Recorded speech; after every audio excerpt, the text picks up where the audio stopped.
Right. Yeah. Excuse me.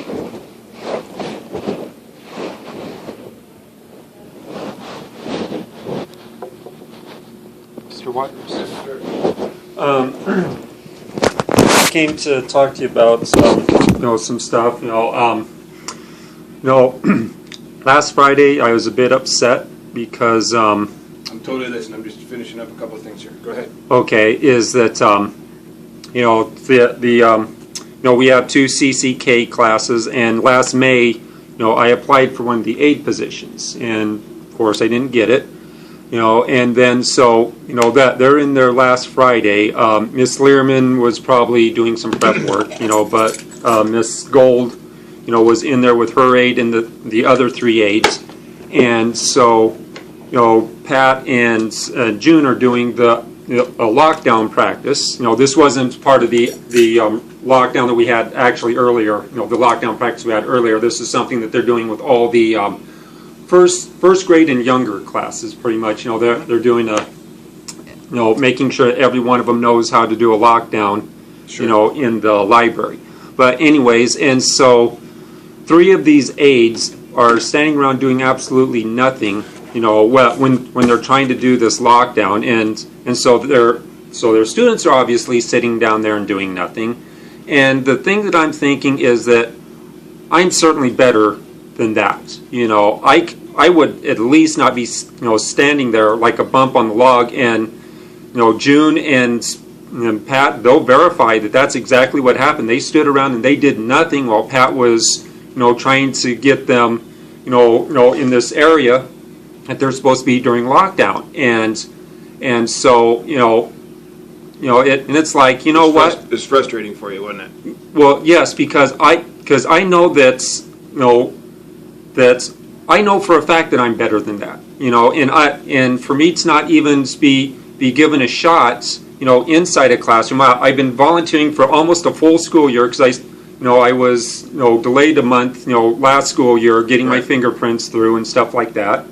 Okay, and but from basically October on, I have done everything imaginable, to demonstrate that I can manage my stress. On Friday, I intentionally stayed on the other side of the library in order that because I was actually thinking about going over there, pushing one of those lazy aides aside and say, "Excuse me while you do your job," which would not have been a good thing. Good choice not to do So that. I showed self-restraint, and when I finally did vent, to June and Pat, I made sure it was at end of the school day. An appropriate time. Everybody was out of the Sure. library. Sure. And so I have demonstrated, that's at least any concerns you might have that I would have a meltdown in the class.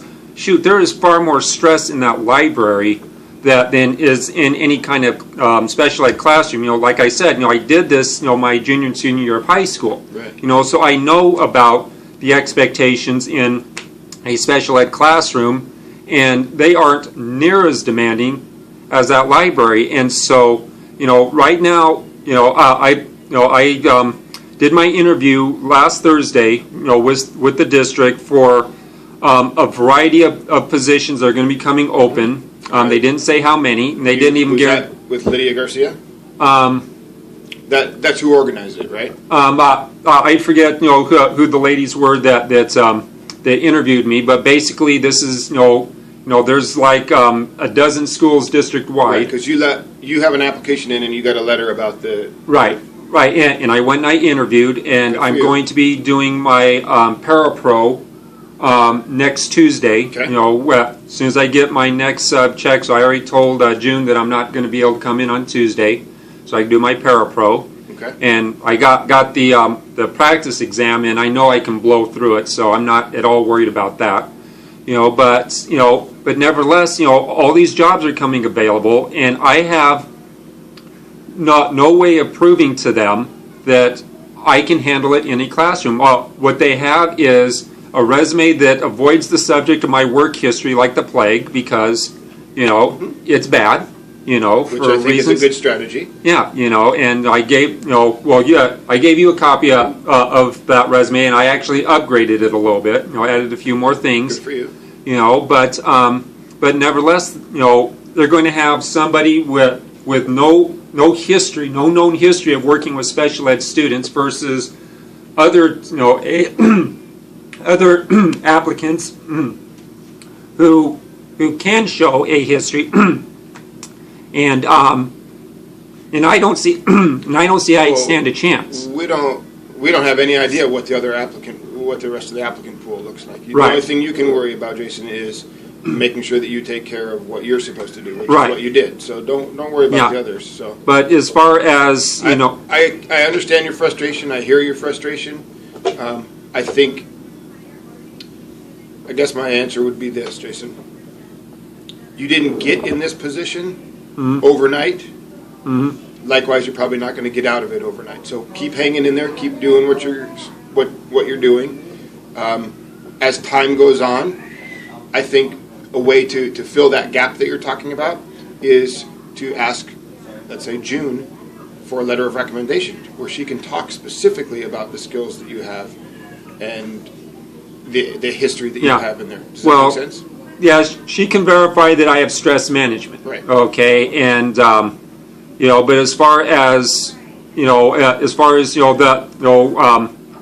my ability to actually work with children, well, maybe a little bit, you know, because she's seen me interact, you know, particularly with the younger grades, you know, but you know, even then, you know, I'm just, you know, moving them along through a system. Right. You know, and you know, as far as actually, you know, showing, you know, what I can do in a classroom, you know, setting and be an asset, you know, that's not going to show up in the library, especially when you're talking about me using my autism, my understanding of autism, my inside understanding to be able to better help the students. That's something that is never going to come out, you know, in the library because, you know, I'm basically, you know, I'm lexiling and I'm and you know, and I check, you know, books in and out.